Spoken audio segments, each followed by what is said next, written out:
आज महागामा अनुमंडल के ऊर्जानगर राजमहल हाउस में महागामा विधानसभा विधायक दीपिका पांडे सिंह के द्वारा प्रेस वार्ता किया गया। उन्होंने सरकार के उपलब्धियों को बताया और कहा कि हेमंत सरकार के 1 साल पूरा होने के साथ ही विकास की गंगा दिखने लगी है। जो काम 5 सालों में नहीं हुआ वह काम 1 साल में हुआ है। चाहे वह सिंचाई का क्षेत्र हो, रोड का काम हो, स्वास्थ्य सेवा की बात हो, पानी की समस्या हो या किसानों की हक की बात हो, सभी मुद्दों पर सरकार खरा उतरी है। उन्होंने बताया कोरोना जैसे वैश्विक महामारी में भी सरकार ने अच्छे काम किए हैं। बाहर फंसे सभी प्रवासी मजदूरों को वापस लाया गया है और सभी गांव में सरकारी योजना का लाभ पहुंचाने का काम किया जा रहा है। साथ ही उन्होंने कहा कि आने वाले नया साल में शिक्षा के क्षेत्र में कई अवसर खुलेंगे, यहाँ के लोगों को रोजगार मिलेगी। मौके पर कई कार्यकर्ता उपस्थित थे। किस चीज़ को लेकर आज बैठक की गई है? देखिए, बैठक विशेष नहीं, साल का अंत हो रहा है। महगामा के जो हमारे जितने मुख्य पार्टी से जो जुड़े हुए जो मुख्य लोग हैं, उन लोगों के साथ आज चर्चा करने के लिए इस साल भर में हम लोग क्या कर पाए हैं कोरोना की इस विपत्ति के समय भी। आप लोग सब जानते हैं कि जैसे ही ये सरकार बनी, एक तो हम लोगों को खाली खजाना हाथ लगा था, और दूसरा यह कि कोरोना जैसी वैश्विक महामारी से हम लोगों को लड़ाई लड़नी पड़ी। ये लड़ाई सिर्फ बीमारी से नहीं बल्कि भूख, बेरोजगारी, इन सब तमाम चीज़ों से थी। लेकिन महागठबंधन की सरकार ने हेमंत सोरेन जी के नेतृत्व में एक मिसाल कायम करने वाला काम पूरे राज्य में किया। झारखंड की चर्चा अब सिर्फ पूरे देश में ही नहीं बल्कि विश्व स्तर पर इसकी चर्चा की जा रही है।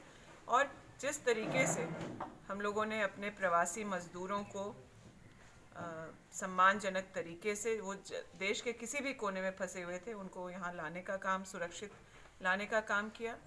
खाद्यान्न के मामले में आप लोगों ने देखा कि डबल इंजन की सरकार रहते हुए भी लगातार भूखमरी के मामले झारखंड में सामने आ रहे थे। उससे झारखंड बहुत शर्मसार भी हुआ था। लेकिन इस विपत्ति के समय भी, इस कमी तंगी के समय भी हम लोगों ने इस तरह का कोई घटना ना अपने इलाके में ना राज्य में इस तरीके से होने दिया। जो लौट करके मजदूर आए, चाहे जो हम लोगों के यहाँ रोज़गार, मजदूरी, नौकरी करने वाले लोग थे, उन लोगों के सामने भी बहुत मुश्किल का सामना उन लोगों को भी करना पड़ा। लेकिन ग्रामीण अर्थव्यवस्था को संभालने के लिए हम लोगों ने नरेगा के माध्यम से यह प्रयास किया कि जितने भी लोगों का पहले का बकाया था, 200 करोड़ से ऊपर नरेगा का बकाया पिछली सरकार छोड़ करके गई थी, उसको हम लोगों ने क्लियर किया। उसके बाद आज आप पता कर सकते हैं कि गांव ग्राम में जितने भी मजदूर हैं, युवा हैं, जो रोज़गार करने को इच्छुक हैं, जिन्होंने सरकार के सामने अपनी बात रखी, आज वो रोज़गार से जुड़े हुए हैं। और जो पिछले कई सरकारों में नहीं हुआ था, समय से भुगतान हो रहा है ताकि उन लोगों को किसी तरह की परेशानी ना झेलना पड़े। स्वास्थ्य सेवाएं हम लोगों को, टूटे फूटे अस्पताल जो है विरासत में मिले, जहां कर्मचारियों की कमी, स्वास्थ्य कर्मियों की कमी, सफाई कर्मियों की कमी, यहाँ तक कि डॉक्टर की भी परेशानी हम लोगों को देखना पड़ा। हमारे यहाँ भी जो प्रखंड में 3 अस्पताल हैं वो बहुत अच्छी हालत में नहीं है। इसका पूरा एहसास मुझे विधायक होने के नाते, और लगातार हम लोग इस बात के लिए प्रयासरत हैं कि स्वास्थ्य सेवाओं में सुधार महगामा में हो। आश्चर्यजनक बात है कि 2008 में जिस ठाकुर गंगटी को CHC का दर्जा मिल जाता है, उसको 12 साल लोगों ने उसके जो सही पैसे हैं, जो फंड है, उससे वंचित रखा। अगर वह पैसा यहाँ के जनप्रतिनिधि, यहाँ के पदाधिकारी मिलकर के अगर लाते तो ठाकुर गंगटी, जिसकी स्वास्थ्य सेवा सबसे लचर है, उसकी ये हालत नहीं होती। उसकी भी प्रक्रिया हम लोगों ने शुरू कर दी। आज आप लोगों के सामने जब हम बैठे हैं तो आज स्वास्थ्य मंत्री डॉक्टरों को नियुक्ति पत्र दे रहे हैं, और मुझे जिस तरीके से भरोसा दिलाया गया है, मुझे उम्मीद है कि 5 कम से कम डॉक्टर राज्य की तरफ से महगामा विधानसभा को दिया जाएगा। वो ज़रूर हम लोगों के यहाँ की स्वास्थ्य सेवा को सुधार करने में उसका मौका यहाँ पर भी मिलेगा। तमाम जो उपकरण, आधुनिक उपकरण हैं, चाहे ब्लड स्टोरेज की बात है, वो सारी व्यवस्थाएं हम लोगों को अपने प्रखंड में मिले, इसका प्रयास है। और दूसरे चरण में पंचायतों में जो उप स्वास्थ्य केंद्र वगैरह बने हुए हैं, वहाँ पर कैसे डॉक्टर नर्स तैनात हो ताकि गांव ग्रामीण के लोगों को और ख़ास करके महिलाओं को कम से कम परेशानी हो। यह पूरा साल बहुत चैलेंजिंग रहा, उसके बावजूद हम लोगों का क्षेत्र कृषि बाहुल क्षेत्र है। हम लोगों ने यह सुनिश्चित किया, हम लोगों की सरकार ने, मंत्री ने, कि बीज इस बार पूरी मात्रा में तो हम लोग नहीं दे पाए, लेकिन अच्छे क्वालिटी का बीज और समय पर पहली बार ऐसा हुआ कि लोगों को, किसानों को बीज समय पर मिला। दूसरा, जो धान क्रय की शुरुआत हुई 15 नवंबर को ही सरकार ने धान का समर्थन मूल्य की घोषणा कर दी। पिछले 20 साल में कभी झारखंड में 2000 से ऊपर किसान को धान का दर नहीं मिला था।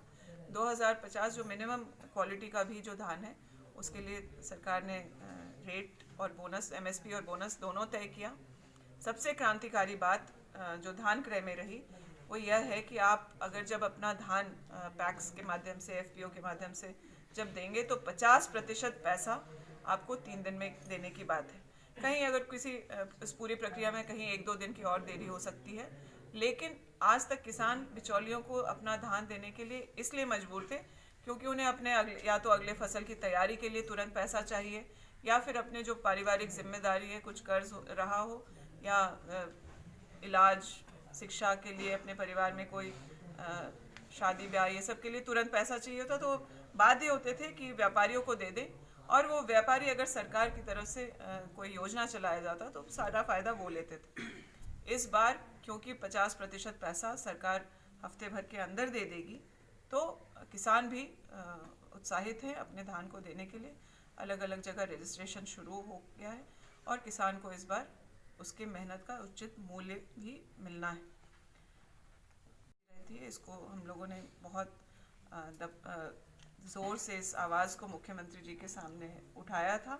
16 करोड़ रुपया चापाकल के मरम्मती के लिए सरकार ने पिछले कैबिनेट में पारित किया है, और जो तमाम शिकायतें महगामा से भी आ रही हैं चापाकल रिपेयर को लेकर के, मुझे पूरा भरोसा है कि जनवरी में हम लोग उसको लेकर के उसको सही कर लेंगे और दुरुस्त हो जाएगा। पीने की पानी सरकार के सामने प्राथमिकता है, उस पर काम हो रहा है। सिंचाई के सही संसाधन महगामा में हो ताकि हमारे यहाँ के जो किसान हैं वो 1-2 नहीं बल्कि तीसरी फसल के बारे में भी सोचे। इसकी तैयारी हम लोग कर रहे हैं। लगातार जो बहुत समय से पेंडिंग जो काम था उस पर हम लोगों ने दबाव दे करके उस पर जल्दी काम कराने की शुरुआत कर दी है। इसके अलावा जो शिक्षा के जो अवसर यहाँ पर महगामा में होने चाहिए, उसके लिए हम लोगों ने अपना प्रयास शुरू किया। पिछले दिनों मेरी वाइस चांसलर से भी मुलाकात हुई थी, और ये जो अधूरा पड़ा डिग्री कॉलेज है या जो दूसरे +2 कॉलेज हैं जो यूनिवर्सिटीज़ से एफिलिएटेड हैं, उनमें व्यवस्था कैसे दुरुस्त हो, क्लासेस कैसे रेगुलर हो, और छात्रों को जो उनके सही अधिकार हैं वो उन्हें महगामा में ही मिले, इसका प्रयास है।